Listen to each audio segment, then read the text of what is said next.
What is going on, everybody? It's your boy back, and we back with another banger.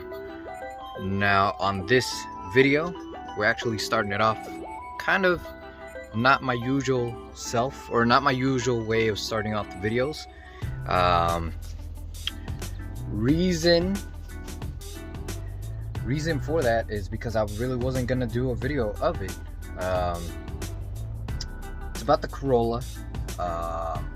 I thought I was gonna be able to do something quick on it and just be done with it, because it actually stopped working out of nowhere, out of the blue, you know, one day. And I thought it was gonna be something, like I said, I thought it was gonna be something quick and simple to fix. But seeing that it's taking me a lot longer than usual, I thought, you know what, let me make a video of this. And then plus, not a lot of people, if not nobody, actually made a video of this. I've searched it up on Google, typed it up, searched up videos about it to see if I could find any kind of information. I didn't find any kind of information, which is why I'm making this video for whoever has the same issue. Alright, so the Corolla,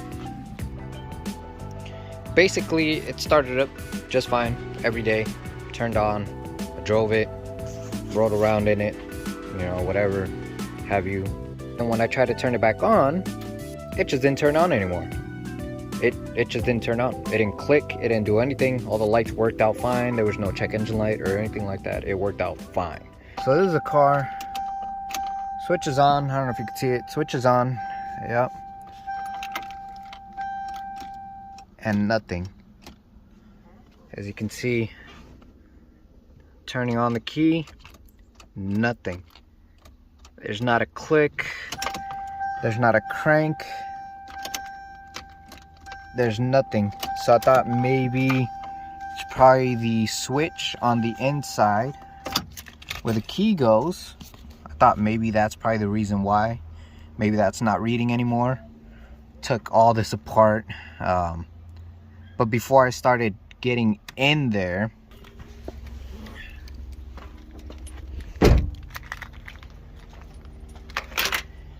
that's when I realized, or somebody, I had to ask somebody else a little bit more knowledgeable when it came to electrical, because now it's coming down to electrical.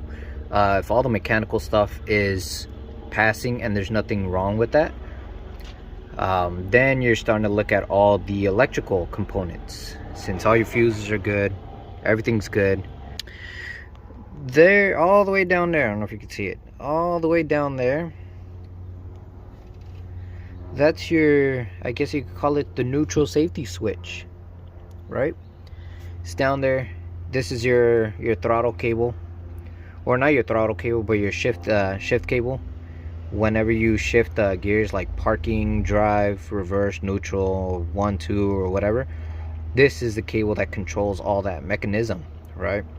And that's the sensor that sends a signal to the computer indicating that the car is either on park, on drive, reverse, neutral, whatever have you, and so on forth. All right, so here's the new one. Well, not new, I mean new to this car, but this is off of another Corolla. Actually, a little FYI, this piece right here is actually off of a 93 Celica. So just a little FYI, in case you guys can't find this piece, like if you're having the same issue and you need this piece for your Corolla sedan, or even coupe, as long as it's automatic, not manual, automatic. If you're having the same issue but you can't find a car like that, but you do see a lot of Celicas with the flip-up lights, I think it's like in like 94 and under, as long as it has the same engine setup, the 4AFE, fuel injected, automatic, it'll have the same thing as the Corolla, the Celica wise. So if you can't find this in a Corolla, or if you can't find a Corolla itself, and you don't want to buy a parts car Corolla, just look for a Celica. All right, so now that I have the new one here, let's go ahead and plug this in. I'm not gonna connect it onto the car yet because I want to test it out here first. I want to test it out here first to see if it does anything, and then of course if it does something, or if it works and cranks, then I'll connect it on there. There we go. Alright, so now that I connected it, this guy, I just put a screwdriver in there to kind of move it around, whatever, right? Let's see if I can move it. Basically, you move it like this, right? You move it like that. And what this function is, what that function is, just in case if you don't know, what that function is, it controls, like I said, the shifter linkage. So pretty much to put it on drive, parking, reverse, neutral, and that sort of stuff. So that's what that does. It moves back and forth, allowing you to put it in gear or park or whichever. But it doesn't necessarily need to be plugged in anywhere, because again, that's connected to a shaft, and you know, I mean, or a little, it's connected to a little down there, right there. I don't know if you can see it right there. It's connected to that piece right there, and again, that just allows the gears to go in, so it's not really anything. It doesn't leak any oil. So what we're gonna do is we're gonna try to crank it over to see if it does any kind of crank noise. We're not gonna turn it on. I just want to see if it cranks, just in case.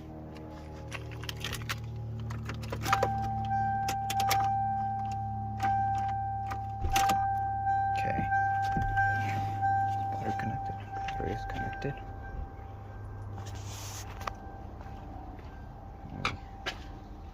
Let's see.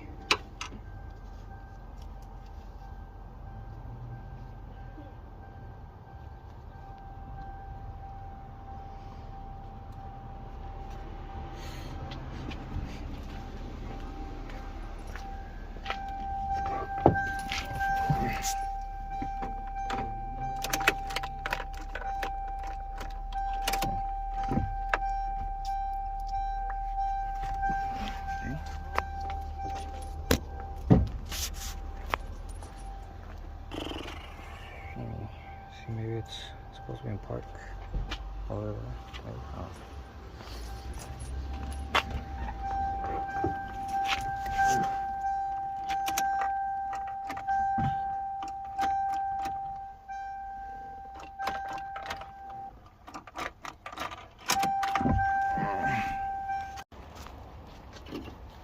Alright, so this is the process here. I'm adjusting, like I said, this is the lever for the shifter, for the, you know, parking, reverse, neutral, and drive. I'm just moving little by little to see which one turns it on. Okay, so that one didn't turn it on. So let's see, let's move it a little bit.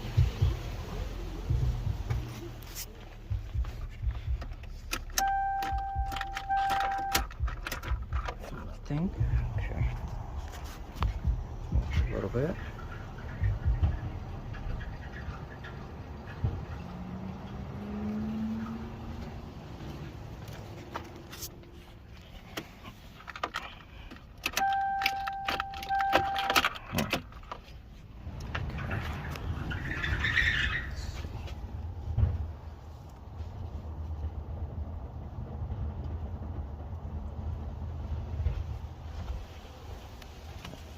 What's going on here?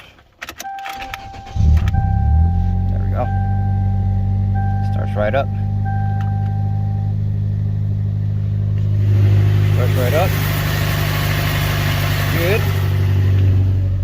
But now that I know that that works, it's good. Okay. So I'm assuming that right there, is parking, if I'm not mistaken. But I just did that just to kind of test to see if this is working. But basically, once I put this part on down there, it'll be more accurate because it'll be connected to the actual shifter linkage itself. So, you know, I'll go through it and I'll put it in park to see if it starts up. If it does, Gucci, we in the game, we back in business. But if it doesn't, then I'm gonna be back at it to keep on trying to figure this out. But anyways, let's get going. All right, so that's the piece that I'm trying to take off. There's one bolt right there, 10 mil, and the other one's right there, another 10 mil. You remove those two bolts. There's none in the top, so it's fine. But once you remove those two bolts, then you have to remove that one, which is a 12 millimeter bolt. But then underneath here, where's it? This guy is actually a bigger bolt. So if you have a adjustable wrench, you could use that, or if you know what size it is, if it's maybe a 17, 18, or 19, you can use that as well. It's not extremely tight. You don't need that much force to be able to take it off. It's right here. But once you remove that guy, then you can kind of just take this off. It might be kind of hard to remove because of it being so old and stuck in there, so you might have to, you know, work at it a little bit. But let me take it off real quick. Okay, so now that I got that guy out, let's go ahead and put on the new one. Basically what you're gonna do, because I already have that guy in there, I just slipped it in. I haven't tightened it up yet. You're gonna put it like that. Okay, and then you're just gonna spin it. Let's see, make sure you put it on straight because you don't want to strip the threads on there.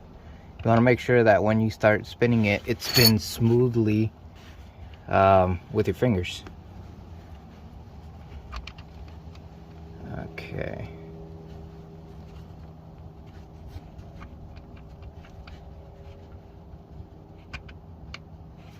there we go. So there we go. And then it has little teeth pretty much right there, so it could kind of lock. I'm assuming so it could lock the mechanism. And now you pretty much just grab this guy. Just tighten it up. It doesn't have to be super tight because, like I said, it's gonna be pressed up against everything, so it doesn't have to be super tight. There we go. So now you just kind of hook this guy up. Let's see. Yeah, let's take a look here. Okay, so now that I got that tightened up, now just kind of pass the cable down through here. Let's see, pass the cable down through there, and then go over here. Let's see.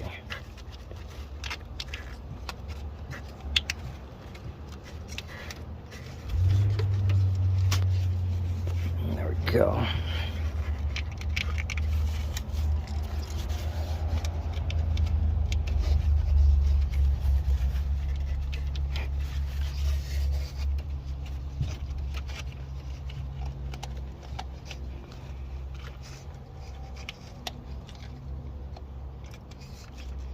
Okay, so it's right there.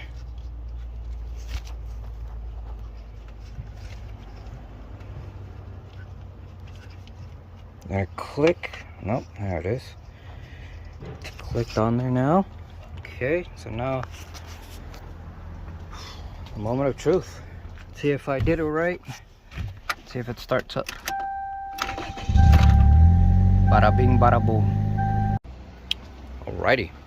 So now that I got the new distributor on, these guys plugged in, that guy down there plugged in, brand new, everything's tight, torque down. You don't want to torque those guys down, those 10 mil bolts. I forgot to mention, you don't want to torque them down too much because then you'll crack the housing. So just snug tight. Use torque specs if needed. So, but anyways, new distributor, batteries on, fuse box are closed up. I already replaced this fuse. The 15 amp, put the actual fuse that it needs on there, not a 15, but a 30. I don't know what it's gonna do. Maybe it's gonna run better. I don't know. I never really noticed that until now that I opened it up. Starter replaced. Everything's on. So now let's just see if it still turns on. So, yep, fires right up.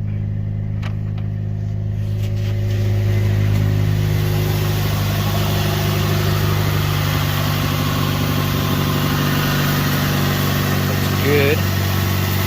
Good. A little repair.